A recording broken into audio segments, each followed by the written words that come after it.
Welcome to my channel English with Anas. Today's class is about another be verb and that is will be. It is also a be verb.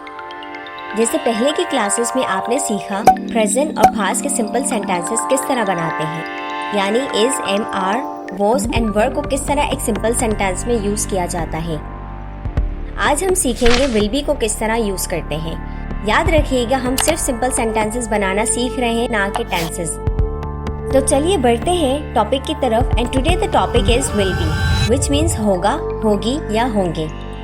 जब भी आपके sentence में होगा, होगी या होंगे का इस्तेमाल हो, आपने विल बी का यूज करना है। जैसे कि वो घर में होगा, मैं ऑफिस में होंगी, हम कुछ टाइम में फ्री होंगे। दिए गए तमाम सेंटेंसेस में कहीं होगा का इस्तेमाल हुआ है, कहीं होगी का तो कहीं होंगे का। इट मीन्स हम यहाँ विल बी यूज कर सकते हैं। आप ये याद रखिएगा, विल बी मीन्स होगा, होगी एंड होंगे।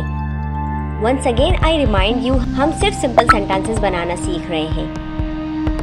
Will be is a be verb and the definition of be verb is the be verb is a verb that shows a state of being rather than an action. It is used to connect the subject of a sentence with more information about the subject like its identity, quality or condition. यानी कि be verb किसी sentence में action show नहीं करता है, बल्कि किसी चीज का होना शो करता है, जैसे कि खासियत और शनाख्त। आपको ये तो पता चल गया है will be एक be verb है, तो इसलिए बी वर्ब के साथ वर्ब की फर्स्ट फॉर्म या सेकंड फॉर्म यूज नहीं कर सकते। हम कभी इस तरह के सेंटेंसेस नहीं बना सकते she will be go, he will be learn, they will B sleep या दे विल बी स्लैप्ड। फिलहाल हम सिर्फ सिंपल सेंटेंसेस सीख रहे हैं, ना कि टेंसेस। चलिए देखते हैं इसे किस तरह यूज करना है। एक प्रॉपर सेंटेंस बनाने के लिए we need a structure and the structure is subject plus will be plus object. तमाम सब्जेक्ट्स के साथ विल बी यूज होगा, चाहे वो सिंगुलर हो, प्लूरल हो या नॉन लिविंग हो, जैसे कि I will be, you will be, we will be, they will be, she will be, he will be, it will be, Ali will be. तमाम सब्जेक्ट्स के साथ विल बी ही यूज होगा। तो चलिए सबसे पहले एक पॉजिटिव सेंटेंस बनाना सीखते हैं। तो इसके लिए एक सेंटेंस लेंगे जिसमें होगा, होगी या होंगे मौजूद हो, लेकिन शर्त यह है कोई एक्शन यानी वर्ब ना हो। मैं 3 बजे ऑफिस में होंगी। हमें स्ट्रक्चर फॉलो करके सेंटेंस बनाना है। सबसे पहले सब्जेक्ट यूज करेंगे and the subject use in the sentence is May, और मे के लिए आई का इस्तेमाल होता है, और फिर विल बी यूज करेंगे एंड आखिर में object and the object used in this sentence is 3 बजे ऑफिस में। The sentence will be something like I will be in the office at 3 o'clock। Let's make one more example. हम अगले हफ्ते शहर से बाहर होंगे। इस जुमले में हमारा सब्जेक्ट है हम, चूँकि स्टार्टिंग में यूज हुआ है और अक्सर डिक्लेरेटिव सेंटेंसेस में सब्जेक्ट का इस्तेमाल शुरू में ही होता है। सब्जेक्ट है हम और इसके लिए वी यूज करेंगे, और फिर विल बी यूज करेंगे क्योंकि सेंटेंस में होंगे का इस्तेमाल हुआ है। तो होगा, होगी या होंगे के लिए विल बी यूज करते हैं, इसलिए यहाँ भी विल बी ही यूज होगा। एंड आखिर में जो बच गया वो ऑब्जेक्ट है। सेंटेंस कुछ यूँ बनेगा, we will be out of the city next week. कुछ और एग्जाम्पल्स लेते हैं। वो कुछ मिनटों में तैयार होंगे। They will be ready in a few minutes। आप एक दिन कामयाब होंगे। You will be successful one day। Meeting 5 बजे होगी। The meeting will be at 5 o'clock। आज रात मौसम अच्छा होगा। The weather will be sublime tonight। वो कल मसरूफ होगा। He will be busy tomorrow। ये तमाम सेंटेंसेस डिक्लेरेटिव हैं। अब आते हैं नेगेटिव सेंटेंसेस की तरफ। नेगेटिव सेंटेंसेस वो होते हैं जो किसी जुमले में किसी चीज से इनकार करते हैं, जैसे कि वो घर पर नहीं होगा। यहाँ एक चीज से मना किया जा रहा है और नहीं से भी एक नेगेटिव सेंटेंस की पहचान हो जाती है। सिंपल के सेंटेंस में नेगेटिव सेंटेंस बनाना बहुत ही इजी है। आपने सिर्फ और सिर्फ बी वर्ब के बाद नोट लगाना है। जैसे कि ये एक सेंटेंस है, ही विल बी सैड, वो उदास होगा। ये एक पॉजिटिव सेंटेंस है। अगर इसे हम नेगेटिव में चेंज करना चाहते हैं और कहना चाहते हैं वो उदास नहीं होगा, हमें सिर्फ विल के बाद नोट लगाना है और बाकी का सेंटेंस वैसे का वैसा ही रहेगा। जैसे कि he will not be sad. आप ये चीज याद रखिएगा, नोट विल और बी के बीच आएगा, ना कि विल बी के बाद। दुकान इतवार को खुली नहीं होगी। इस सेंटेंस में होगी से पता चलता है विल बी यूज होगा, एंड नहीं से नेगेटिव सेंटेंस की पहचान होती है।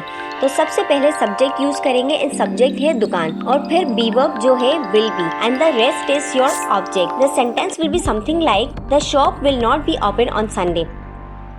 कुछ और एग्जाम्पल्स लेते हैं। वो इस फैसले से खुश नहीं होगी। She will not be happy with the decision. ये काम आसान नहीं होगा। This task will not be easy. कल मौसम अच्छा नहीं होगा।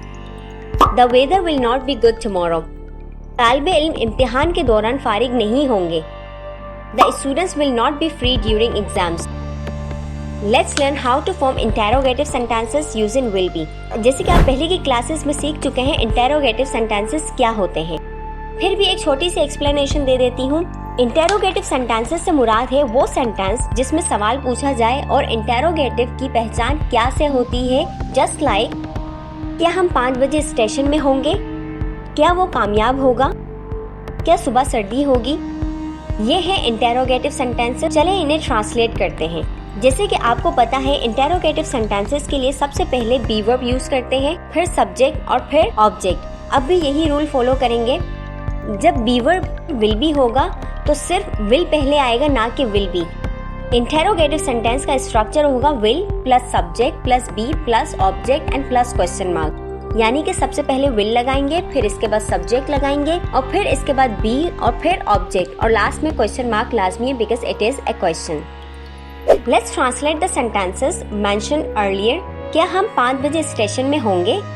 क्या से पता चलता है कि ये एक इंटेरोगेटिव सेंटेंस है, इसलिए सबसे पहले बी वर्ब यूज करेंगे और होंगे से पता चलता है विल बी यूज होगा। सेंटेंस कुछ यूं बनेगा, will be at the station at 5 o'clock और एंड में question mark because it is a question.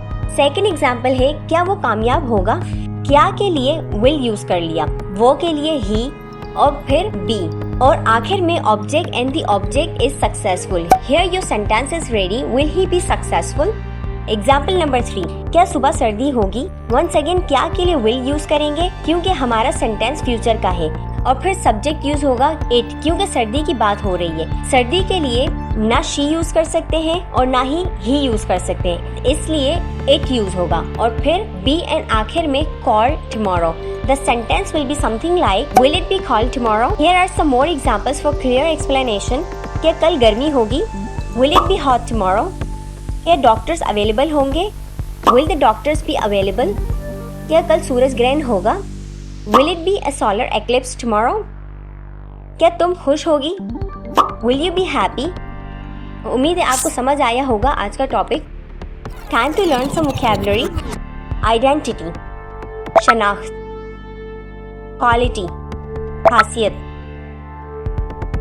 Next week, अगले हफ्ते। सबलाइम, खुशगवार। सक्सेसफुल, कामयाब। डिसीजन, फैसला। बिजी, मसरूफ। इजी, आसान। ड्यूरिंग, के दौरान। ट्रांसलेट, तर्जुमा करना। सोलर एक्लिप्स, सूरज ग्रहण। Let's end the class now. Thank you for watching. If you like my classes, subscribe to the channel and share the videos.